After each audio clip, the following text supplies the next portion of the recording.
Hello and welcome to the first episode of Filmesque for 2025. As you know, we explore all things film, Web3 and transmedia on Filmesque, and today's guests are a great place to start. Brian and Kelly Estes are the creators of a new Bitcoin documentary called God Bless Bitcoin.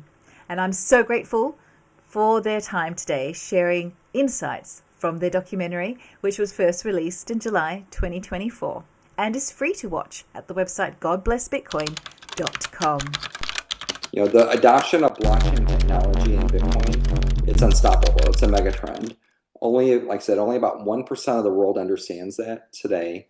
And as the rest of the world understands Bitcoin over the next 20 years, over the next 50 years, over the next 100 years, we'll just, like I said earlier, we'll just opt into this new system. So it's still very, very early, you know.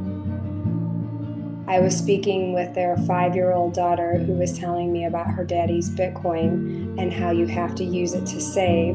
So there you go. There's a 5-year-old whose parents are teaching her financial literacy about Bitcoin as a store of value.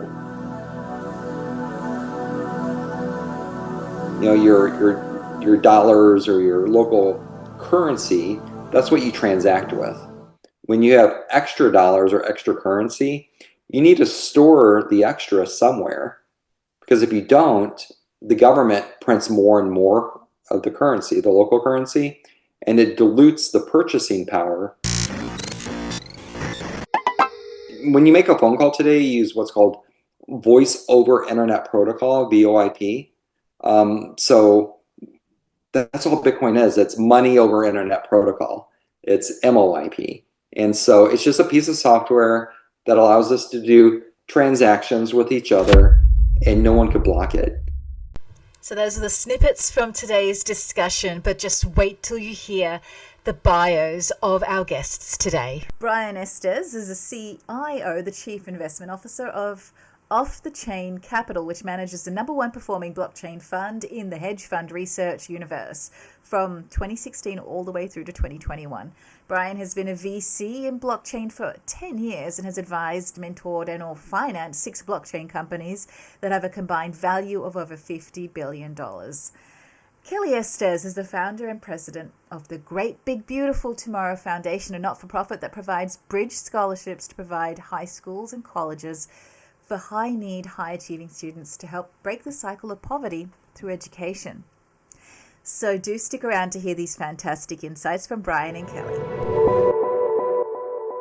Thank you for having us. Yeah, thank you. So I have to know, what brings a husband and wife collaboration from the world of English teaching and investment finance to come together to make a film about Bitcoin? He was interested in getting an educational movie made to get the information out to as many people as possible about how our current financial system works and how Bitcoin compares to that morally and ethically. But because he is a numbers guy and I'm a words girl, he asked for my help. I help students tell their stories all the time, and that's what he asked me to do. So I came at it from the storyteller's perspective and helped him organize his thoughts and decide what content worked. And why it is important to me is because for the last, almost 15 years of my life, I have been working with students who live at the poverty level. And so I understand that Bitcoin is a way to help them claw their way out of poverty. And so for me, it was important to get that information out there as well.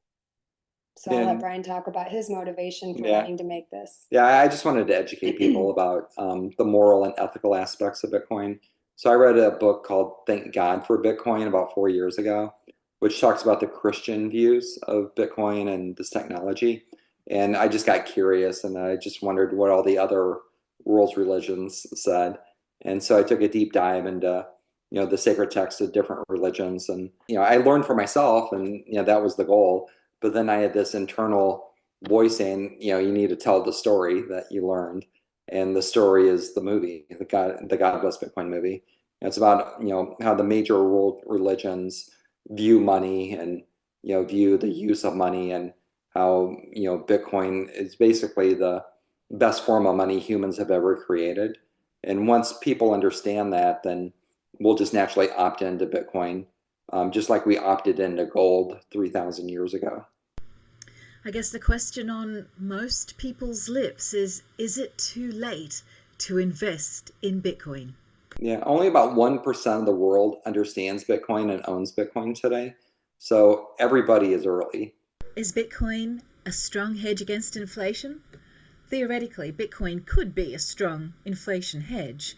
Assets that investors run to in times of rising prices, the so-called safe haven investments like precious metals and real estate, are ones that are scarce or move counter to paper money or financial assets. We don't like to talk about price. In fact, we don't talk about the price of Bitcoin in the movie at all. My day job is I'm the chief investment officer of a blockchain investment fund.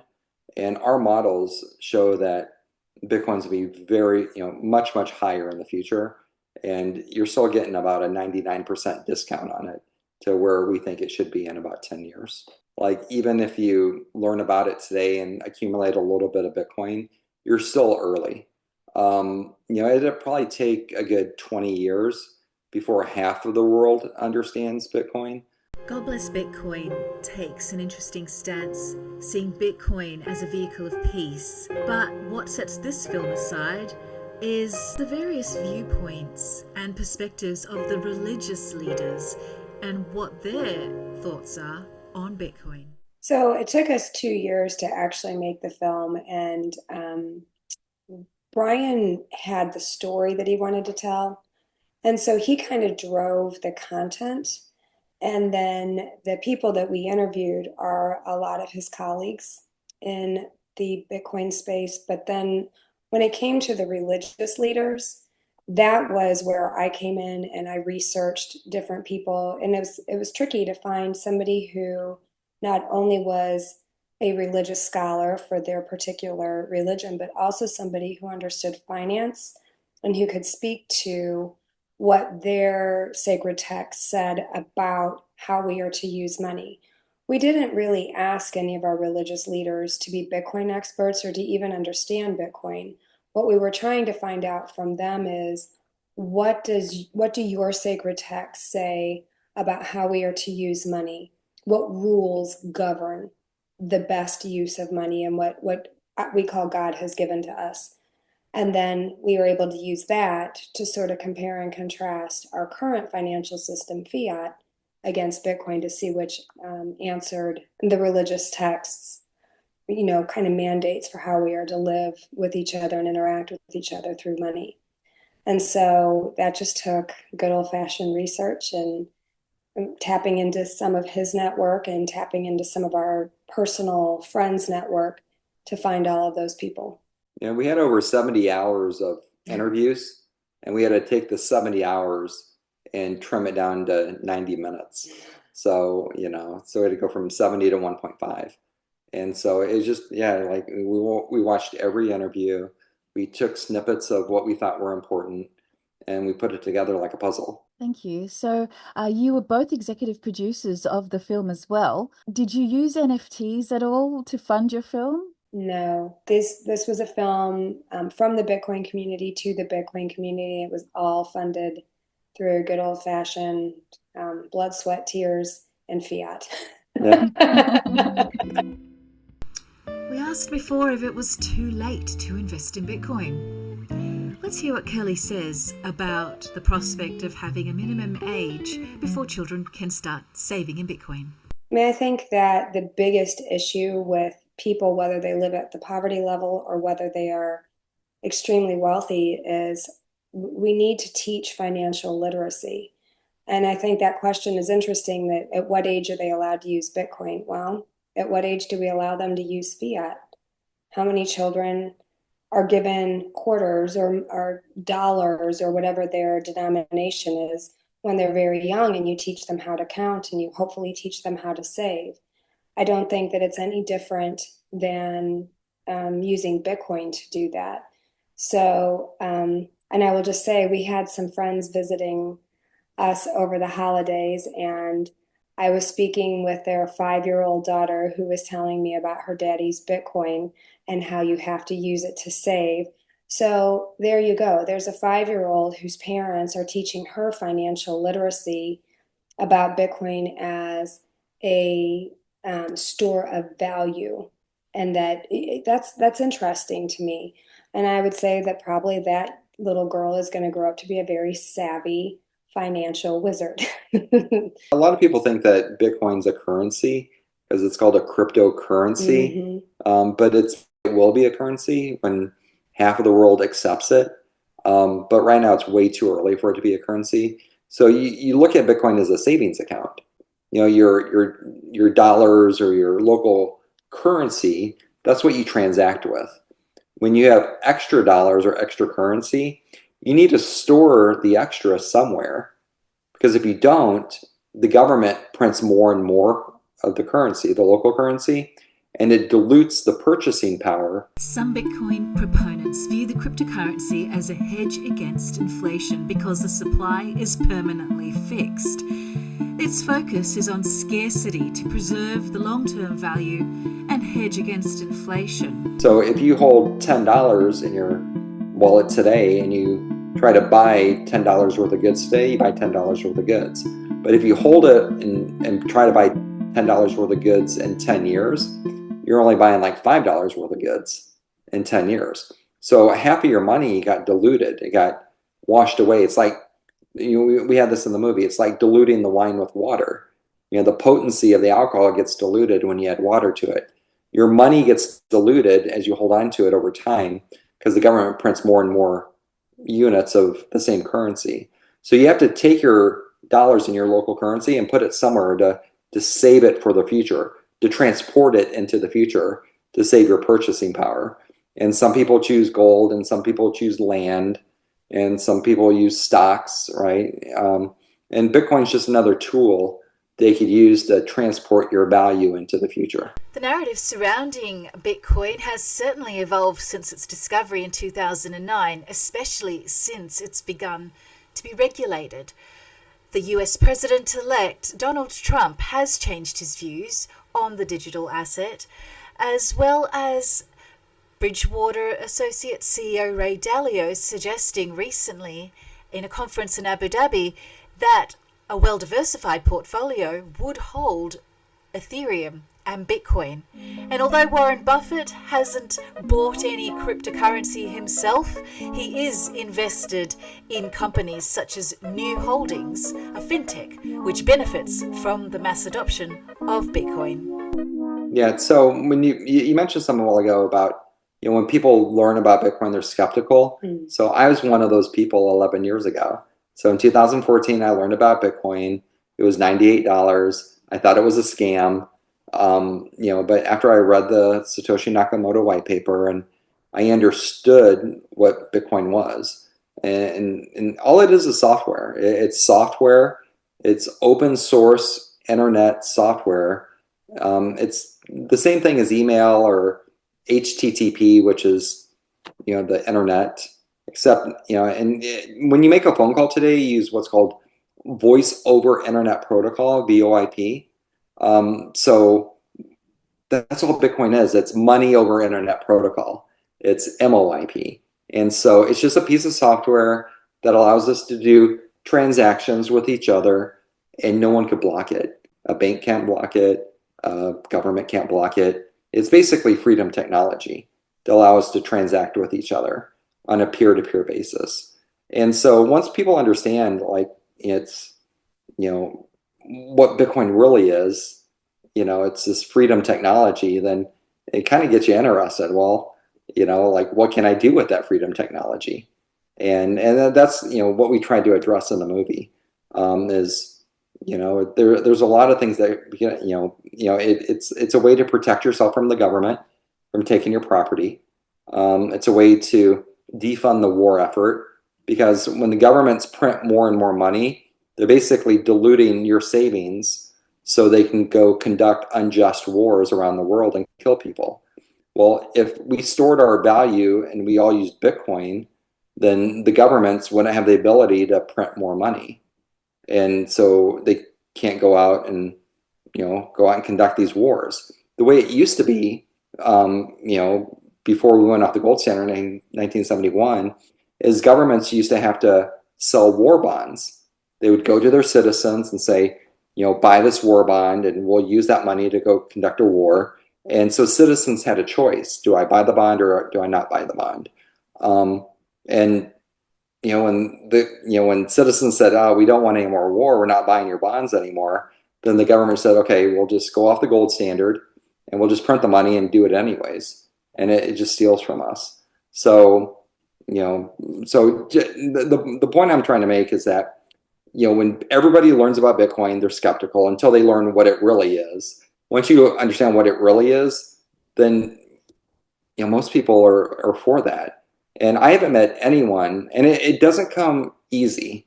So a lot of people think, well, I should be able to learn about Bitcoin in 1 hour. And if I can't learn about it in an hour, then it must be too complicated.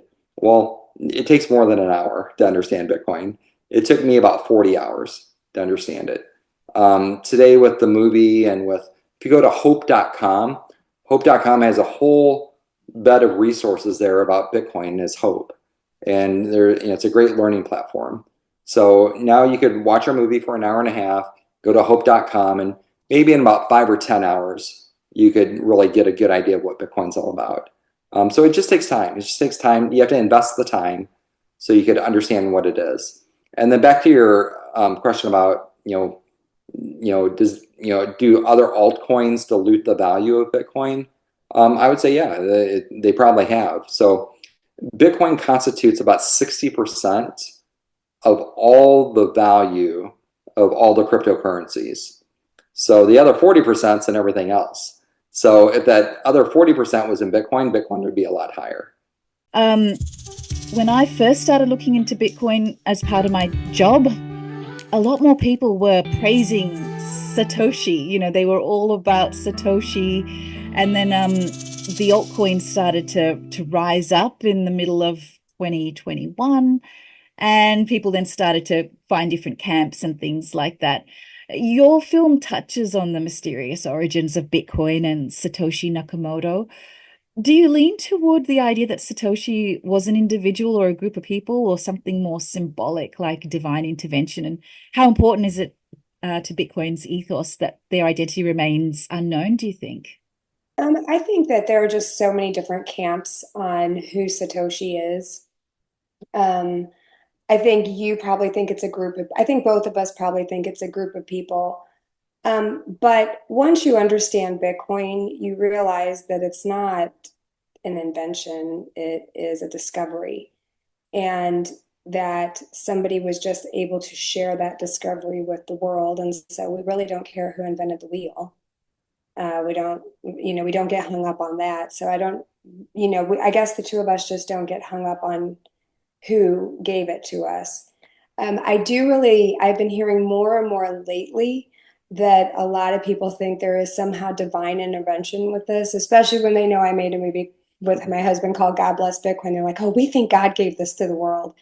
I find that equally interesting. I mean, I don't dare guess what God does or doesn't do. I'm a human and I am simple and I am unable to understand the divine, and I don't pretend to. But there are a lot of people who feel it gives them hope for the first time in a long time, especially millennials, here in the United States specifically. Millennials in the United States have felt hopeless for a long time because they can't get ahead. They can't work enough hours to achieve what their parents did. They're the first generation in the United States who will be worse off than the previous one. And so the idea that Bitcoin is a vehicle to preserve their time and their energy and is a way to save that lasts and can be used in the future to have greater purchasing power, that gives them hope. And I think God is hope. So maybe that's why that is out there right now. Thanks for that, Kelly. The recent bull run seeing Bitcoin reach a new all-time high of over 106,000 US dollars was rewarding, especially for those who hung on during the depths of the cold crypto winter in late 2022.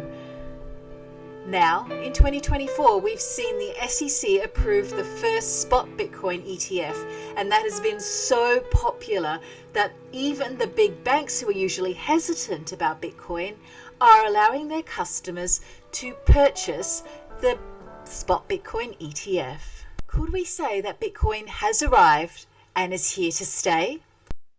No, it's arrived. Yeah. So, like you said, Trump's first administration he was neutral to negative on Bitcoin.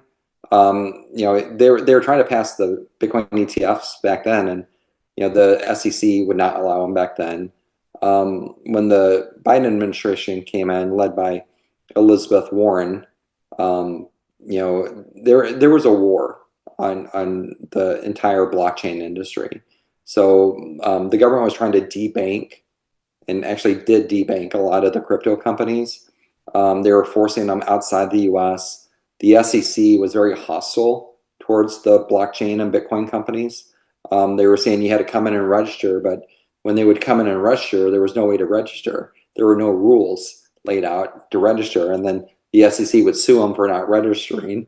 It was just like, it was like you couldn't win. Yeah, no win situation. And so now Trump's in. Trump understands the debanking argument because he was debanked. The government went after him too. I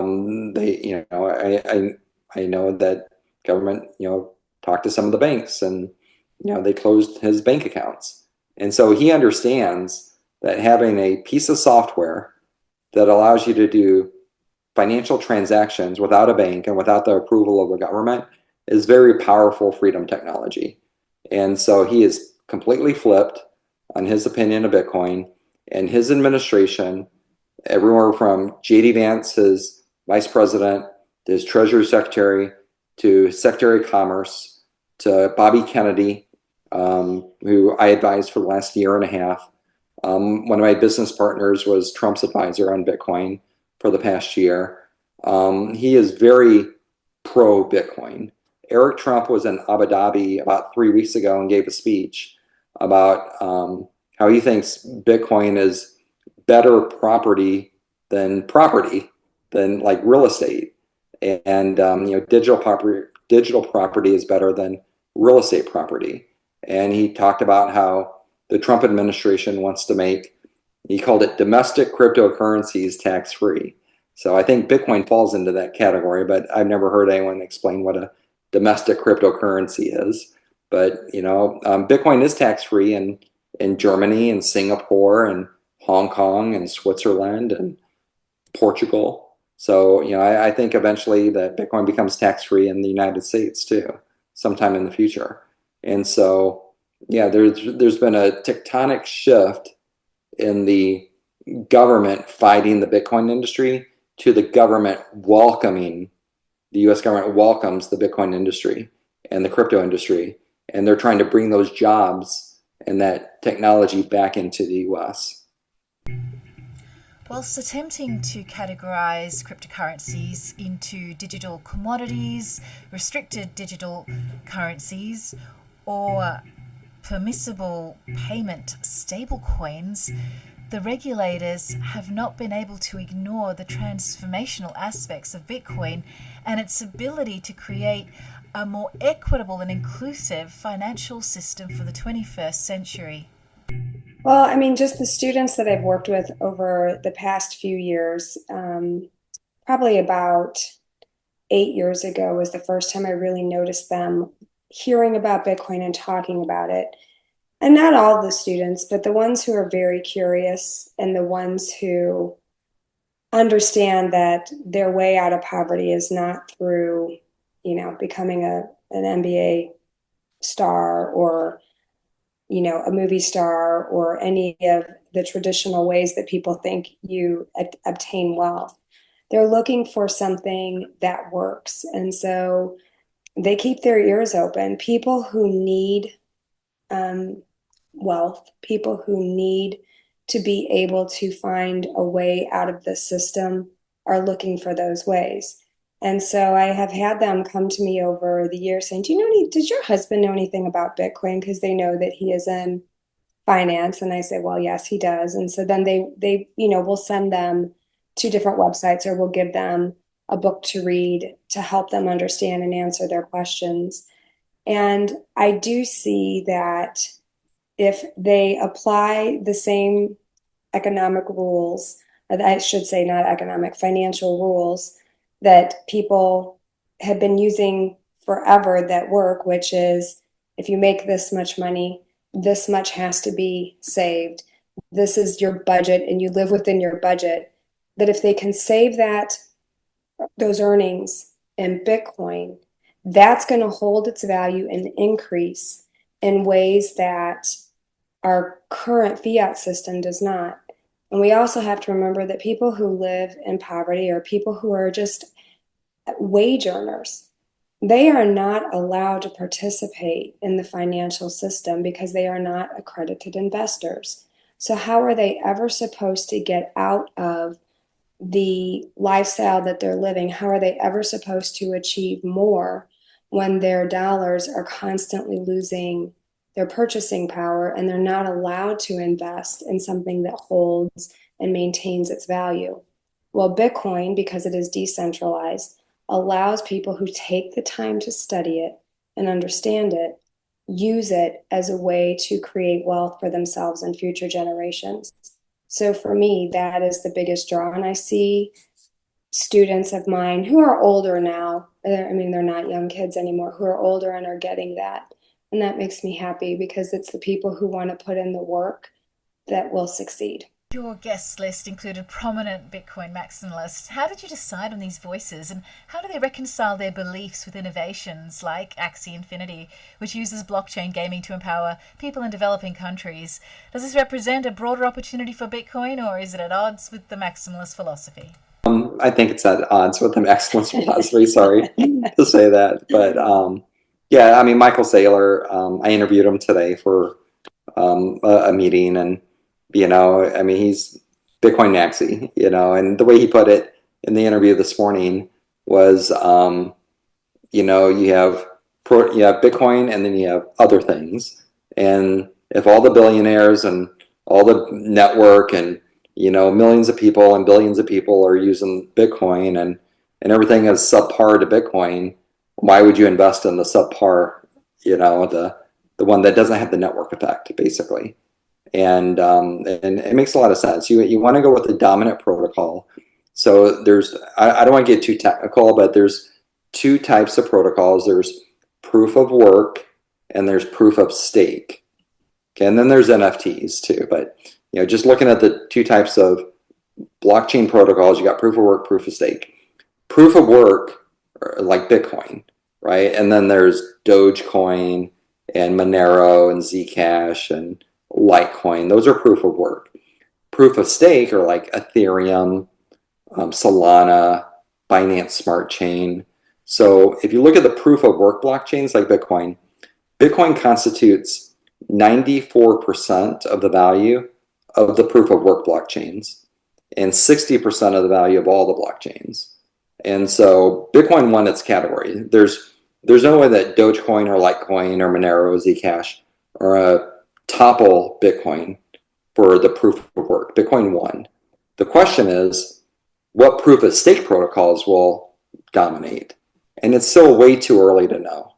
I mean, we don't know if it's going to be Ethereum or Solana or Binance or EOS. It's just too early to know. So the proof of stake wars are going on. They're trying to figure that out. But for proof of work, Bitcoin already won. So if you're on save your money for the future, you invest in Bitcoin. Because if you invested in the other ones, it's very likely that they could go to zero.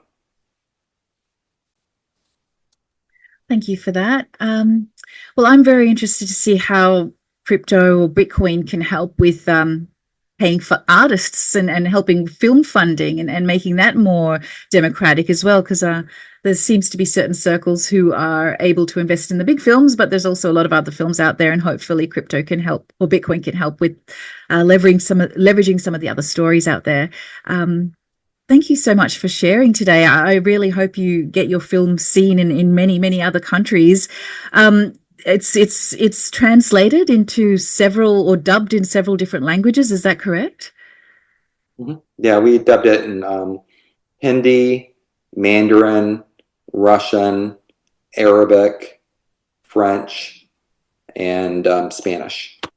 Oh, wow. Well, I can't wait to get this interview out to my listeners and hopefully have them watch your documentary too. Thank you so much. Thank you so much for helping. And for everyone who stayed to the end of the podcast, thanks for hanging around. And you can watch this documentary, God Bless Bitcoin, via the website godblessbitcoin.com. It's free to watch, and it takes a deep dive into the moral and ethical aspects of Bitcoin and the impact that this money can have on the world. Till the next episode, this is Sage signing out.